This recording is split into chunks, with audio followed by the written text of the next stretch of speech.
Hi hello வணக்கம். Welcome to செம tasty சமையல் சேனல். இன்றைக்கி நம்ம பார்க்க போகிற ஹெல்த்தியான ரெசிபி நவதானிய புட்டு. இந்த நவதானிய புட்டு எப்படி செய்கிறதுன்னு பார்க்கலாம். அதுக்கு முன்னாடி நம்ம சேனலை சப்ஸ்கிரைப் பண்ணாதவங்க சப்ஸ்கிரைப் பண்ணுங்கள்.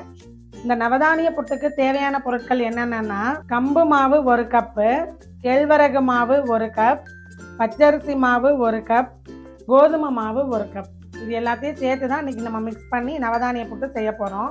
வாங்க எப்படி செய்கிறதுன்னு பார்க்கலாம். ஸ்டவ் ஆன் பண்ணிவிட்டு ஒரு கடாய் வச்சிடலாம். கடாய் சூடானதும் கேழ்வரகு மாவு 1 கப் சேர்த்துடலாம், கம்பு மாவு 1 கப் சேர்த்துடலாம், பச்சரிசி மாவு 1 கப் சேர்த்துடலாம், கோதுமை மாவு 1 கப் சேர்த்துடலாம்.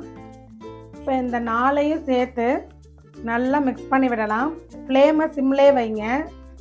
சிம்மில் வச்சுட்டு நல்லா வறுக்கலாம். மாவு சூடாகிற வரைக்கும் லேசாக வறுக்கலாம். இந்த நவதானிய புட்டு ரொம்பவே ஹெல்த்தியான ஒன்று. இந்த மாதிரி டைப்பில் செஞ்சு கொடுத்தீங்கன்னா குழந்தைங்களாம் விரும்பி சாப்பிடுவாங்க. புட்டு பிடிக்காதவங்க கூட ரொம்ப இன்ட்ரெஸ்டாக இதை சாப்பிட ஆரம்பிச்சிருவாங்க. மாவு சூடாகிற வரைக்கும் நம்ம நல்லா வறுத்தரலாம். பாருங்கள், இப்படி தொட்டு பார்த்தீங்கன்னா மாவு சூடாக இருக்கணும். சூடாயிருச்சு. இப்போ நம்ம ஸ்டவ் ஆஃப் பண்ணிடலாம். இப்போது ஸ்டவ்வில் ஒரு பாத்திரத்தை வச்சு 2 கப் தண்ணி விட்டு சூடு பண்ணுறோம். இந்த தண்ணியில் கொஞ்சம் சால்ட் ஆட் பண்ணுறோம். அப்புறம் கொஞ்சம் 1 ஸ்பூன் நல்லெண்ணெய் விடுறோம். இப்போ இந்த தண்ணி நல்லா கொதிக்கட்டும். நல்லா பபிள்ஸ் வர வரைக்கும் நல்லா கொதிக்கட்டும். நார்மலாக எல்லோரும் பச்சரிசி மாவில் மட்டும்தான் புட்டு செய்வாங்க. நம்ம இன்றைக்கி எல்லா மாவும் ஹெல்த்தியான கம்பு, கேழ்வரகு, கோதுமை எல்லாமே சேர்த்து மிக்ஸ் பண்ணி நம்ம ஒரு நவதானிய புட்டாக நம்ம இன்றைக்கி செய்கிறோம். இது டிஃப்ரெண்ட் டேஸ்ட்டில் இருக்கும். ட்ரை பண்ணி பாருங்கள். இந்த நல்லெண்ணெய் வந்துட்டு புட்டுக்கு ஒரு நல்ல ஃப்ளேவர் கொடுக்கும். புட்டு வந்துட்டு ஒட்டாமல் உதிரி உதிரியாக வர்றதுக்கு இது ஹெல்ப் பண்ணும். பாருங்கள், தண்ணி பபிள்ஸ் வந்துருச்சு. இப்போ நம்ம ஆஃப் பண்ணிடலாம். நம்ம வறுத்து வச்சுருக்க மாவு நல்லா ஆறிடுச்சு. இதில் நம்ம சூடு பண்ண தண்ணியை கொஞ்சம் கொஞ்சமாக விட்டு நம்ம கிளற ஆரம்பிக்கலாம். பாருங்கள், இந்த மாதிரி நல்லா லேசாக கிளறுங்க.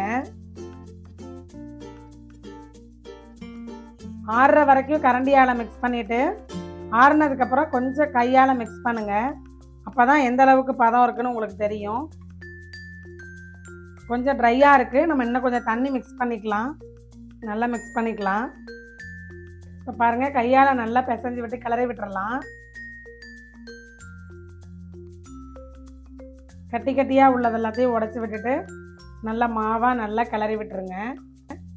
இப்போ நம்ம இந்த மாவை இட்லி பானையில் வச்சு அவிச்சு எடுத்துடலாம். இப்போ ஸ்டவ் ஆன் பண்ணிவிட்டு இட்லி பாத்திரம் வச்சிடலாம். ஒரு இட்லி பாத்திரத்தில் நம்ம இப்போ இந்த புட்டை வேக வச்சிடலாம். இப்போ நம்ம கிளறி வச்சுருக்க இந்த மாவை இட்லி பாத்திரத்தில் வச்சு நல்லா வேக விடலாம். மூடி வச்சிடலாம். ஃபுல் ஃப்ளேமில் வச்சுருங்க. ஒரு 5 நிமிஷம் நல்லா புட்டு வேகட்டும். நம்ம அரை மூடி தேங்காய் திருவி வச்சுருக்கோம். 4 கப் மாவு நம்ம எடுத்ததுக்கு 1.5 கப் நாட்டு சர்க்கரை எடுத்து வச்சுருக்கோம். புட்டு நல்லா வெந்ததுக்கப்புறம் இது எல்லாத்தையும் மிக்ஸ் பண்ணி ஒரு சூப்பரான ஃப்ளேவரில் நவதானிய புட்டு ரெடி பண்ணிடலாம். 5 மினிட்ஸ் ஆகிடுச்சு. புட்டு நல்லா வெந்துருச்சு. இப்போ நம்ம ஸ்டவ்வை ஆஃப் பண்ணிடலாம். இட்லி பாத்திரத்தை ஓப்பன் பண்ணிடலாம். பாருங்கள், சூப்பராக வெந்துருச்சு.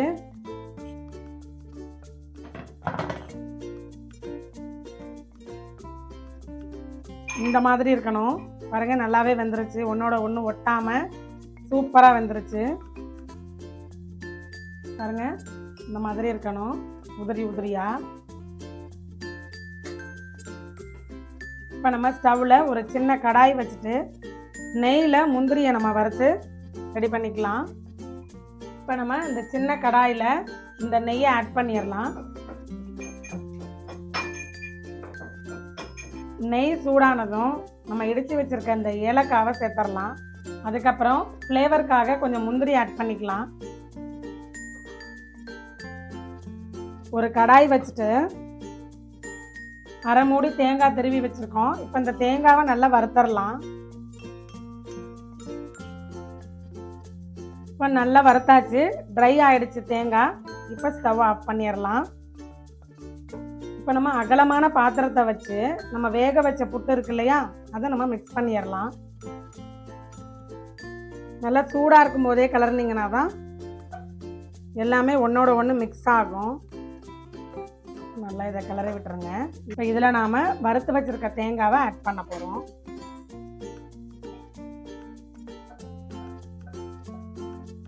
நம்ம 1.5 கப் நாட்டு சர்க்கரை எடுத்து வச்சுருக்கோம். இப்போ அதை வந்துட்டு ஆட் பண்ணிடலாம். நெய்யில் முந்திரி பருப்பு, ஏலக்காய் எல்லாத்தையும் வறுத்து வச்சுருக்கோம், அதையும் நம்ம ஆட் பண்ணிடலாம்.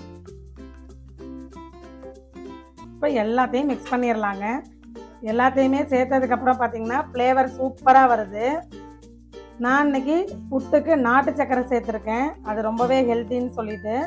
உங்களுக்கு ஒயிட் சுகர் பிடிச்சா ஒயிட் சுகர் ஆட் பண்ணிக்கலாம், வெல்லம் பிடிச்சா வெல்லம் ஆட் பண்ணிக்கலாம், கருப்பட்டி அல்லது பனை வெல்லம் பிடிச்சா நீங்கள் அதை சேர்த்துக்கலாம். உங்களுக்கு ஏற்ற மாதிரி நீங்கள் எந்த சர்க்கரை வேணாலும் யூஸ் பண்ணிக்கலாம். இப்போ இதை நல்லா மிக்ஸ் பண்ணிக்கோங்க. முடிஞ்ச அளவுக்கு ஒயிட் சுகர் சேர்க்குறத அவாய்ட் பண்ணிக்கோங்க. நாட்டு சர்க்கரையோ கருப்பட்டியோ சேர்த்து பண்ணிங்கனாக்க உடம்புக்கு ரொம்ப நல்லது. இந்த நவதானிய புட்டை நீங்கள் ஸ்நாக்ஸாகவும் சாப்பிட்லாம், டிஃபனாகவும் சாப்பிட்லாம். குழந்தைங்களுக்கு நீங்கள் ஸ்நாக்ஸாக கொடுக்கலாம். ரொம்பவே சுவையான நவதானிய புட்டு ரெடி ஆயிடுச்சு. நீங்களும் இந்த டிஷ்ஷை ட்ரை பண்ணி பாருங்கள். இந்த டிஷ் உங்களுக்கு பிடிச்சிருந்தா லைக் பண்ணுங்கள், ஷேர் பண்ணுங்கள், கமெண்ட் பண்ணுங்கள். மறக்காமல் நம்ம சேனலை சப்ஸ்கிரைப் பண்ணுங்கள். இதே மாதிரி இன்னும் பல சுவாரஸ்யமான ஹெல்த்தியான ரெசிபியோடு நான் உங்களை சந்திக்கிறேன்.